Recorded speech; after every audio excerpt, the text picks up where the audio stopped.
Welcome back, guys. We're here at the One Stop Podcast to deliver you some NBA news and some recaps that happened last night. We also got some predictions for some playoff matchups that keep going on this weekend. But first, we're gonna start off with the Denver Nuggets getting past the Trailblazers last night. So, what are your overall thoughts about that game?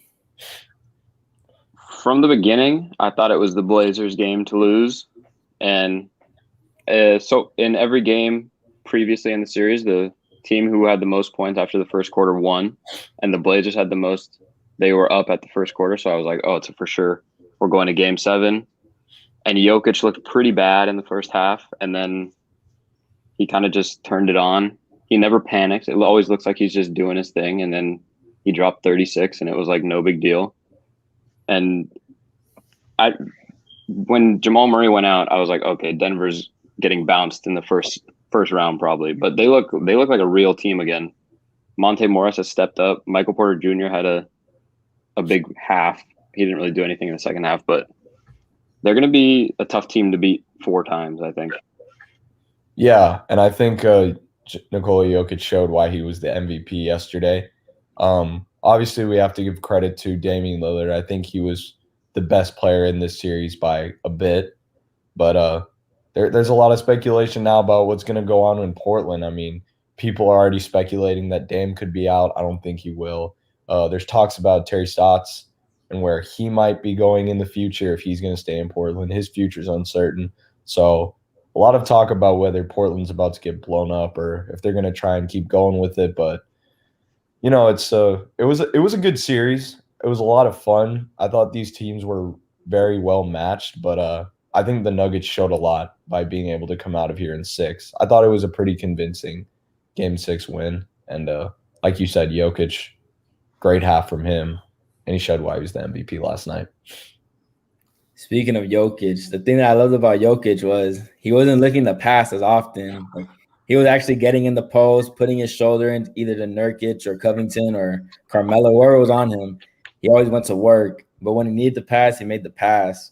Also, Michael Porter Jr. He's emerging into his potential. Honestly, first quarter, dude was like 6 for 6 from the 3-point line. Mm-hmm. I didn't see that coming. I'm not sure if you guys saw that coming. I know during the TNT broadcast, they made a bet they had prop bets on who would have more points between CJ McCollum or Michael Porter Jr. And both of them were like CJ McCollum. They were wrong. I didn't see this coming. I thought that's what he usually averages per game. I didn't think he was gonna do that in one quarter. But yeah, big ups to the Nuggets. They showed why they're the number 4 seed, right? Or what seed were they? They're the 3 seed. They're the 3 seed. And they're always fighting for a top 3 seeds throughout the whole year. So they just shows why they look more of a team than they did last year, I want to say. But how far can they go, like with Jamal Murray out? I think, well, like I said before, I thought it was like an early exit, but they've all kind of stepped up in different ways. And like Jokic has become, like you said, like he's not passing as much. He's become like a threat, like a serious threat to score every time. And it doesn't look like he can really be stopped. Like he was getting his way with Nurkic. I mean, you can't put Covington on him. He's just too small. Just back him down. But now I think this series is going to be harder. I think the Suns are more rounded than the Blazers, but I wouldn't be shocked if they go to the conference finals or even the finals. Yeah. Speaking of that, I mean, obviously the Suns are able to beat the Lakers last night. Jesse, it's tough, but we've all been there. We are with you. We feel you. It's all right. But no, I think this Nuggets series is going to be really interesting versus the Suns. Ayton, obviously, he's not the greatest defender in the world, but he definitely has some size, and offensively, he's been providing a lot for the Suns. So I think that's going to be a really good matchup. I think Ayton's finally looking like the first-round draft pick or the first overall pick that the Suns were kind of looking for. He's been coming into his own. So it's going to be a really good series now that we have that matchup set up, and I'm looking forward to it. I think it's going to be fun. Going back to the Blazers and the changes that they might have this offseason, I have 2 bold ones, honestly, because I think Terry Stotts is going to get fired. because he's shown time and time again that he knows what he's doing, but he's not that type of coach to give the team energy, if you know what I mean. Like, he's an X's and O coach. He's not gonna take him to the next level, because if he did, he would have by now. Especially when he had LaMarcus Aldridge. He had LaMarcus Aldridge too, didn't he? He came Dame's first year. Yeah, so 2012, I think, with them for a while. Nicholas Batum. He's had good teams around him. And so I say he's gonna get fired. And bold prediction: Jason Kidd. Okay, Jason Kidd. And number 2, they're gonna make a trade this offseason. What kind of trade? Okay. CJ McCollum. I think I know what you're gonna say. For Bradley Beal. Oh, Bradley Beal. That's interesting. You think they're gonna get him out of Washington? Yeah. For CJ McCollum, I'm not sure how many years he has left on his contract, but who says no? They'll both benefit from it. I think the only way Washington says yes is if Bradley Beal wants to leave, because I think Beal wants to leave. He's definitely better than McCollum. So like, Portland will have to throw in picks and stuff, and like someone else maybe like a Zach Collins or something else in there. And Anthony Simons. I don't think Portland would want to trade him though. I think they're really high on him. They really like him. Yeah, they like him. But I mean, Beal, Portland has to do something. For Beal though, do you make that trade for Beal? I mean, that changes that team a lot. You already know. You owe it to Lillard. Yeah, I think you gotta give him a chance. If it's there, I mean, think of a squad of Damian Lillard, Bradley Beal, Norman Powell. I'm not sure if he's still under contract, but Norman Powell. He's free agent. Oh, so Nurkic. All right, for Nurkic. That's a threat right there in the West. Damian Lillard has another well, I don't know if you guys would classify Bradley Beal as a superstar, but he's another tier than CJ McCollum. Yeah, I'd agree. I want to add a little fuel to the flame because you talked about trades. I don't know if you guys saw this morning, but on First Take, Stephen A. Smith said apparently someone who he knows, very credited, said that there could be a trade involving Cat to the Portland Trailblazers. They said, you don't see it? That's what Stephen A. Smith said. Apparently there's been some talks about it. They said they would include a package of something revolving around Nurkic, McCollum, obviously, and maybe a few picks. I think that's what he said, but Cat was a name they threw in there. That could be interesting too.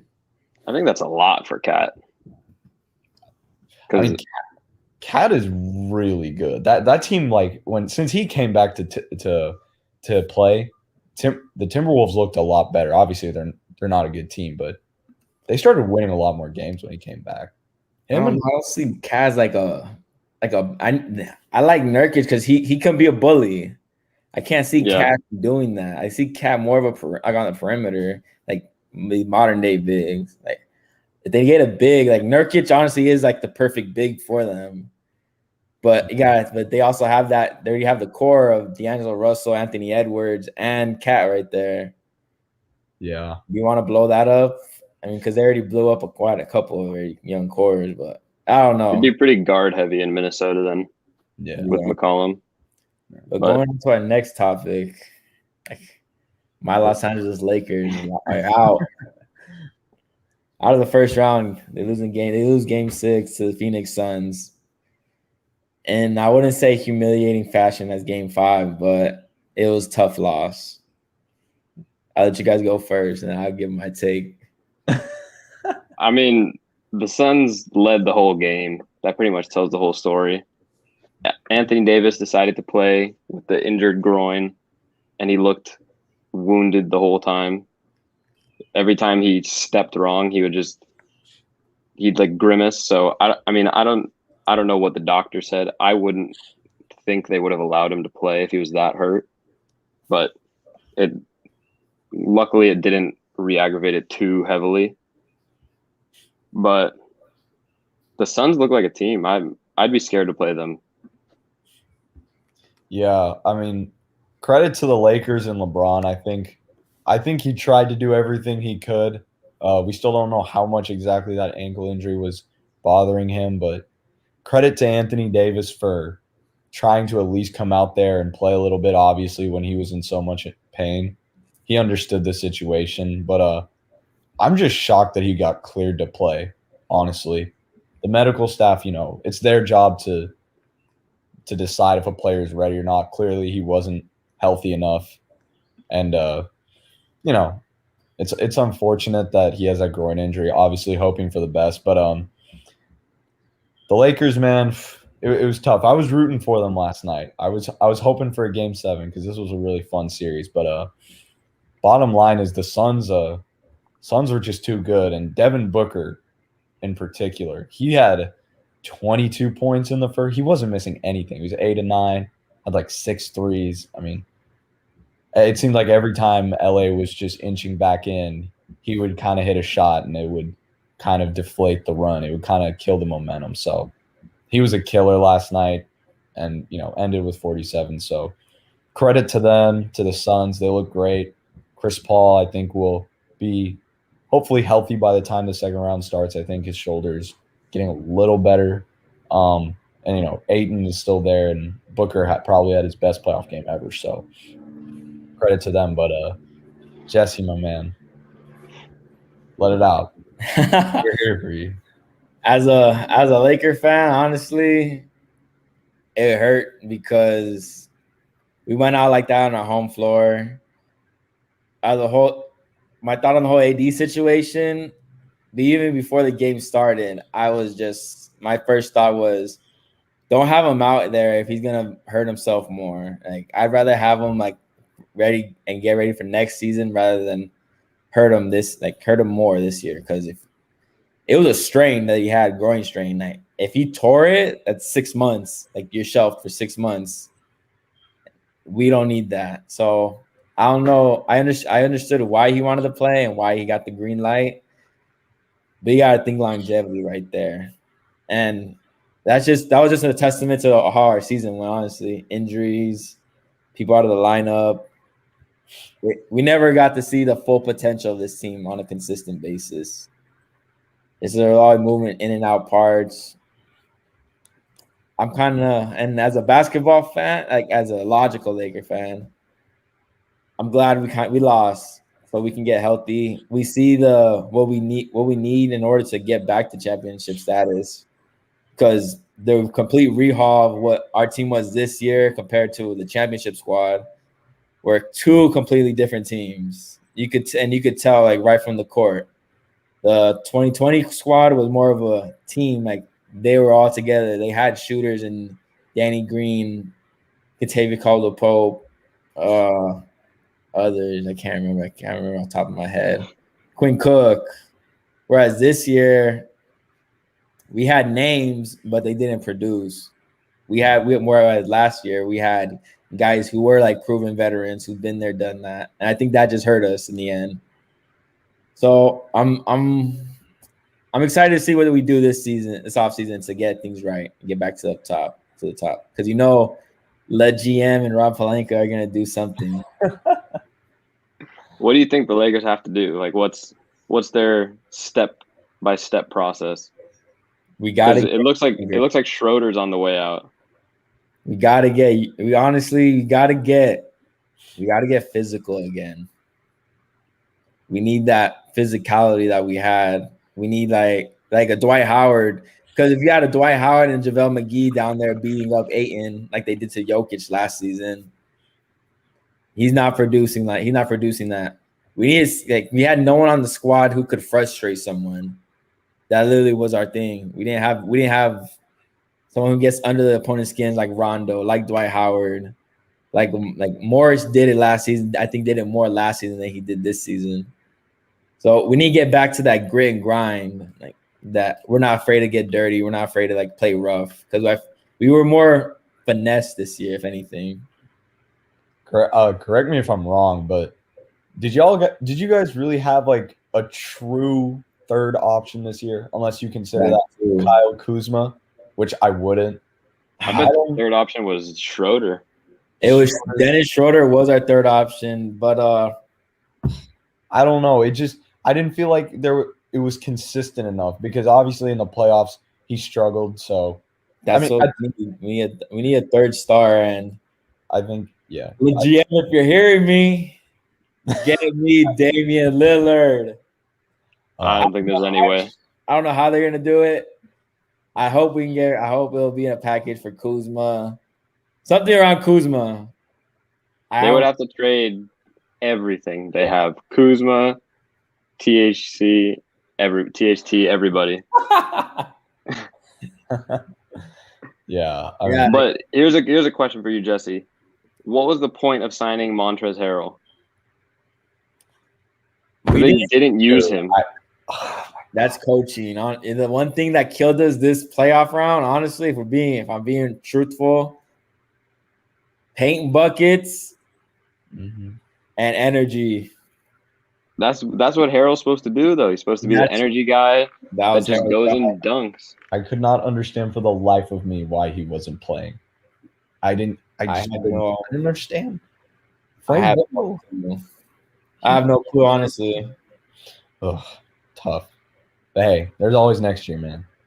And now I know how all the other NBA fans feel. The teams that get eliminated. Yeah. No, I know how. All right. Let's go to the two teams that were not eliminated. Suns and Nuggets. We got any quick predictions? For me, right off the bat, I'm going to go Nuggets in 7. Wow. I think the Nuggets really kind of proved themselves against the Blazers. And I think on the betting odds, they're like a heavy underdog going into this, which I don't think is really fair. I mean, who can guard Jokic? DeAndre Ayton's not a better defender than Nurkic. No. So I say Jokic takes over again. I don't think Ayton's gonna hold Jokic. I just think with the size, maybe might limit him a little. I still think he's gonna do his thing, but for me, it's not so much what Jokic is gonna do, because we know he's gonna do that. He'll do it against anyone. That's why he's the MVP. But for me, it's more so like who's gonna get Devin Booker. I mean, I don't think anybody on that Nuggets team is really going to be able to limit his production to the level they need to win. And you've still got Chris Paul, who's going to have time to recover from his injury, hopefully, and be ready. I think they play Sunday. So he's got a little time to recover. For me, I think this is kind of a mismatch, to be honest. If I've been pretty bad with my hot takes, but I am going to try and make another one right now. This is my hot take for today. I was really impressed with the Suns last night and this whole series, honestly. I didn't trust them, but they came out and did it. So I'm going to get a little backlash for this, for my fellow Back Sports page people. But I'm going – it hurts me to say. I'm going to go Suns in 5. I like Suns in 5. Wow. It's not a disrespect to Denver. I just personally don't think they have the firepower, because I think there's a difference between Portland and Phoenix, and a pretty sizable one. And I think Phoenix just looks good. I think I'm going to go Phoenix in 5, man. I like them. I think they're going to take this one pretty convincingly. So I'm the tiebreaker.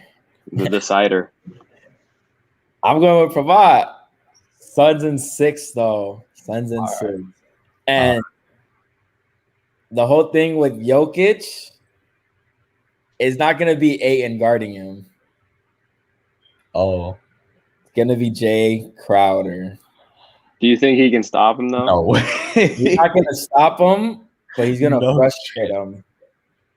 He's going to get physical. I guess he's more physical than Robert Covington. He's going to get – because – I don't know. When you look at Jokic, the way, because you can't really stop. The way to kind of like slow him down is you have to play him physical and up front. And you can't give him like no space. And if you play a smaller like defender on him who's better laterally, like Jay Crowder, who's not afraid to get physical, who's not afraid to get like in your face, like because we saw what he did with LeBron. He wasn't afraid. I think it's gonna play a big factor, and he's not afraid like to talk some smack into Jokic too. Mm-hmm. Like, so hopefully Jokic, if Jokic can battle with his demons like he did that he went against last season with the physicality, then Denver has a chance. But if he can't, then that's what's gonna happen. Because if the offense goes through Jokic, you take away the head of the snake, it's kind of done. But with Denver, you also have Monty Morris, who's he's a threat. Mm-hmm. It's gonna come down to also that Monty Morris, Cameron Payne battle. Who could be I didn't even think of that. Who could be better off the bench? It's gonna come to that. Yeah. You have your rising stars, Michael Porter Jr. and Devin Booker. I think they're gonna guard each other like a heavy load of the time. Chris Paul, depends how healthy that shoulder is, honestly. Yeah. It's gonna be a good matchup. But I got the Suns in 6. I think they're riding high on the confidence. They took down the defending champs. Devin Booker has just been playing out of this world lately. And look at the firepower that the Blazers had some firepower. They just couldn't connect. I think the Suns are gonna do it in 6. Well, I guess I'm the underdog then with the Nuggets in 7. I just think they should be getting Will Barton back soon. PJ Dozier should be on the way back, so that's some more wing guys to throw at Booker. I mean, you can't really stop Booker anymore either. He's kind of gone into that category, but I think maybe there's 1 or 2 blowout games, but I think there's going to be a tight series like all the way through. Even if it does go to just 5, like if Pravov's right, I think it'll be tight still. And it'll just be the Suns edge him out at the end. But I got to stick with the MVP. Got to stick with Jokic. He hasn't let me down yet. I'm sticking with him. I like it, Michael. Got to stick with it. Take. I respect the take. I don't know. If Jay Crowder really is guarding him, I agree he can frustrate him, but I think Jokic could average a 40 burger for that series. Like Crowder's just too small, man. I don't know. But moving on to the next series, and I think this is probably going to be the best series we have seen in the playoffs so far this year. The Bucks and the Nets. You've got one team who's just defensively amazing, and then you've got, on the other hand, one of the best offensive teams we've ever seen in the history of the sport going head-to-head for 7 games. It's not crazy to say that the Nets realistically could get shocked. Do I think it'll happen? No, but I want to hear what you guys think. This is going to be a good one. Jesse, you go first because I think mine's more of a hot take on this one. All right. Well, the old saying goes, defense wins championships. That's what it's going to come down to. We know that the Nets are historically great. 3 of the greatest perimeter players to ever play the game. But can they make it? Can they stop? Can they make stops? Because they've been historically bad too. It's going to be because we know the Nets are like they can score 120 a night, but the Bucks can also clamp down and lock up. Can Brooklyn do the same thing?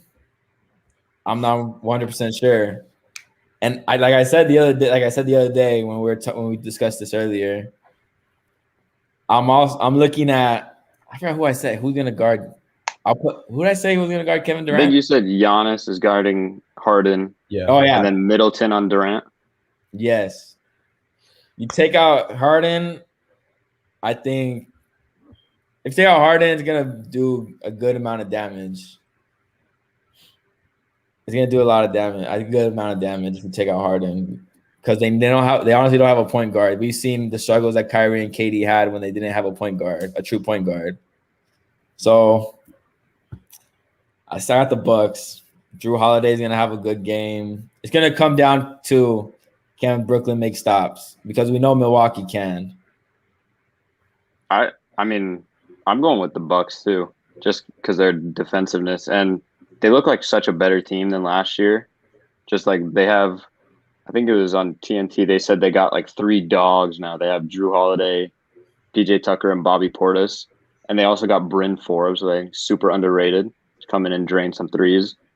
But their ability to switch on defense, like, because I mean, obviously you don't want to put Drew Holiday on Durant, but he's like tough enough where he can like, it's not going to be an easy bucket. So I think you can switch almost 1 through 4 with those guys, and you bring in Portis and PJ Tucker, and they're quick. They can guard pretty much anyone. So I would take the Bucks, but this one I think Bucks in 6. Okay, Bucks in 6. All Bucks right, in 6. all right. So Jesse, you're going with the Bucks too, and how many games? I say 5. Whoa, I like that. I like it. 5. Okay, all right. 5. I think they're gonna. It's gonna come to can they make stops? Because we All know the Bucks All can buckle down. All right. Oof. I hate to be the odd man out. I've been doing a lot of thinking about this, but I think this is going, like I said, I think it's going to be the best series of the playoffs for a reason. I think, and there's no doubt in my mind that this one is going to go to 7. I think it has to go to 7. It's kind of like when an unstoppable force meets an immovable object. Like they're so perfectly matched, I think. The one thing that Brooklyn is really good at, Milwaukee can counter so well, but it comes down to how I don't think the Bucks defense can limit the greatness of what this offense can be when it's running at its full potential. If those 3 guys are playing as good as they can, I don't think there's anybody in basketball who can stop them. They can definitely limit that in a 7-game series. So I think it's going to be super close, but I just think when you got those 3 guys playing as well as they have in the recent games, and with all that offensive firepower, it's tough. And so I'm not expecting Chris Middleton to necessarily contain Durant. I think Drew Holiday is good defensively as he is. I still think Kyrie is going to be able to do his thing. And Giannis on Harden, or whoever Giannis guards, is definitely going to be interesting. And that's going to be a big part of this series. But I'm going to go Nets in 7. A super close series. I think it's going to come down to the wire, but ultimately, I don't think Harden's going to choke this time around. Harden's notorious for being a choker in the playoffs, but I think he's gonna have a good series. I think he's gonna be the X factor, and I think it honestly comes down to him, how well he can play and facilitate the ball around the offense. If he can do that, Nets in 7. That's my guess. It'll be close. Fair enough. I got a question for you guys. Which do you think this series is more important for the Bucks or for the Nets? Like for their future? I'll say the Bucks. I would say Bucks. Has to be the Nets without a doubt. Look at the amount of pressure that they have on them. I think it's the Nets too. It has to be the Nets. Look at the amount of look at what they did that in order to get here.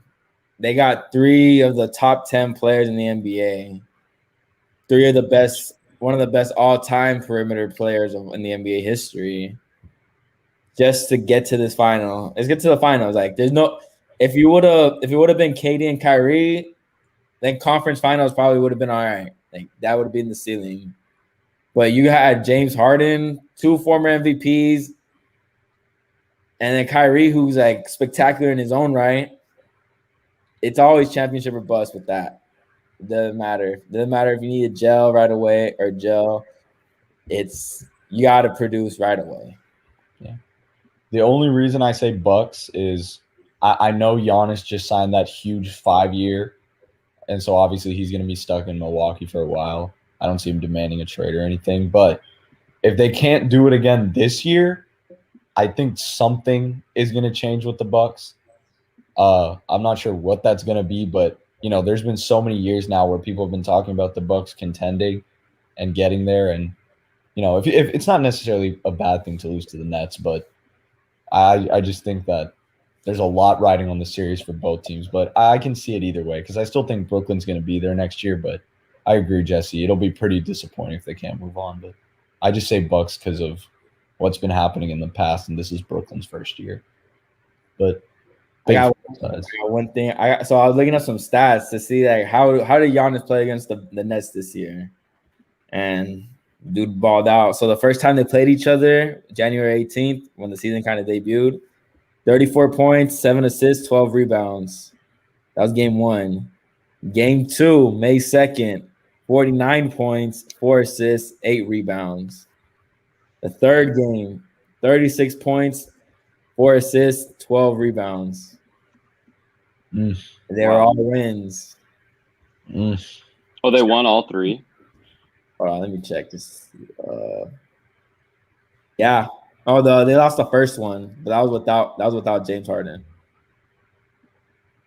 Damn. It's gonna be a good series. This one, we have some pretty good second round series so far.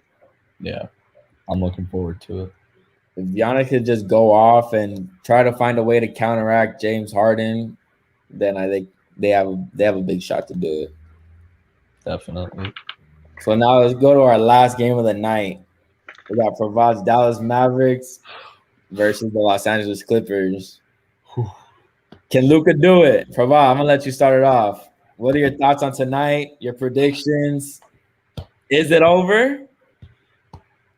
Ugh. I don't want to. I need to knock on some wood after I say this because I'm it's been tough for me, man. I haven't seen these guys win a series since ever. I didn't start watching the Mavericks till 2012, so I've never seen them win a playoff series. I literally started watching them the year after they won the NBA Finals. So, tonight's gonna be big. And you know what? I've got faith in my team. I have all the faith in my team right now. Am I scared? Yeah. I'm terrified. I don't know what's going to happen. But I think my team's going to do it. Luka looked incredible last game. 42 and 14. Like, this guy's ridiculous. I don't know what more to say about him. He's shown me that at just 22 years old that he is the guy and that he can help this team beat anybody. It just depends how good he's playing. And, man, it's going to be a dogfight tonight for sure. I don't think they're going to go easy, but they've got to get off to a good start. But I'm going with my Mavs tonight. I think they're going to get to the second round. I think they're going to play Utah, and they're going to change some things up in LA. I think they're going to shock the Clips. That's what I'm going with tonight, but I'm scared. I'll be scared, man. I would be scared too if I was a Mavs fan. Each away team has won so far. Clippers going into Dallas. So, and Dallas kind of had a chance when it was 2-0 to kind of take full control of the series and kind of end it, and they didn't do it. But this is the Clippers' chance to show that they're not the Clippers of last year or the year before or the year before. Last season, they were the team that threw away the lead. They were up 3-1 on the Nuggets and they lost it. But this season, they got their backs against the wall, so they have to produce. I would take the Clippers in this game just because of the necessity for them to win. Game 7, I don't even want to know yet. I just want to enjoy that game if it happens. But I don't know how you stop Don Luka. He's looking crazy. The Don, yep. I think, honestly, the home team's finally going to win a home game. Because this whole series has been the away team always been winning. But today it ends. I only say that because the Clippers looked like they had a riff at the end of Game 5. I don't know if you guys saw, but Rondo looked at Kawhi Leonard kind of like how LeBron looked at J.R. Smith when he shot that 3. Like, what are you doing? Like, I think Rondo, who's very outspoken himself, got in his face and told him something. And Kawhi, being the introvert that he is, I don't know, he probably didn't take it the wrong way, but probably feeling some type of way towards Rondo, and because he's not used to that type of – well, maybe he is because he had Pop. But Yeah, I think it ends tonight. Don Luca, I think he has his signature moment. I mean, he has signature moments this whole series, but ain't nothing like a closeout game. So tonight he has his signature game, just like Booker did. I'm gonna say it, and Dallas finishes it. It's Luka's first closeout game, so we'll see how he does. I just hope he could actually closes it, because in the fourth quarter he hasn't been all that great. Yeah, he's been a first half guy, but hopefully he turns it around tonight and takes out the Clippers. He's gonna need help from some of the supporting players. I think Kristaps is gonna have a big game. Here's my thing. Yeah. Go ahead, Michael. Go ahead. No, you're good. My whole thing is this team. We obviously know Luka's going to come out. He's going to do his job. I'm not worried about Luka at all. Any concern I had about the next strain, it's out the window. Tim Hardaway didn't have the best game, but I think he responded well in clutch time, and he had timely baskets for us. Timely baskets, which were big for us. And Dwight Powell, he came in and he changed the game, in my opinion. He was one of the biggest factors. Dorian Finney-Smith came in. He was getting steals. He was making plays. But all those guys need to contribute. As cliche as it sounds, is the only way it's going to happen is if everybody's on top of their game tonight. It has to be a team effort against the Clippers. When all of these guys are doing their jobs, and that doesn't necessarily have to be just scoring the ball. You can do it on both ends of the floor. If everyone does their job, I think the Mavs can do it. And I think the biggest thing is going to be Porzingis. If he can put up 20, they win, no question. They just need 20 from Porzingis, because he's only done it once this series. And the game he did that, I think they won. That was game 2. So if he can do that again, I think they've got a good shot. And I think he's going to be the key tonight. They're going to need that extra production from him. He's going to have to step up, because he looked shy last game. He only had 8 points, but he's going to be the big one for me tonight. I'm not worried about Luka, but he's going to have to come through. Here's my super hot take for the show. I think Clippers win, and I think Kawhi and PG combine for 75. I think PG is going to shock the world, perform in a desperation game, and he's going to play off P. That nickname's going to be for real now. No Pandemic P? No, it's gone. He's fixed. He's had a good series. I think he's going to have a good game. He's going to come out strong. I think Kawhi's going to have a huge fourth quarter. It's going to be close. I got them 75 plus. Oof. For Luka, if the Mavericks really want to win, because we know no one on the Clippers can stop Luka. That's just a given. Luka's been averaging over 30 points in like the whole series. It's going to come down to his assist count. Okay. If Luka could get double-digit assists, then it's a wrap. Because it's going to come down to the others. Can the Dorian Finney-Smiths, the Tim Hardaways, the Dwight Powells, the Kristaps, the Jalen Brunsons of the world, can those guys come up big when you need it? Maxi Kleber, Boban Marjanovic, can you do it? Can you get rebounds? Can you make putbacks? Can you show that you guys are a physical team, that you guys aren't going to let down? You're going to show them, hey, we may be younger, but we're better than you guys. That's the type of attitude that they need tonight. They need to come out with passion, some heart. And if they do that, it's done. I like it.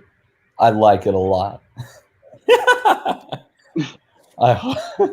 Dude, yeah, I'm sweating just thinking about it. I'd love to see Luka in round 2.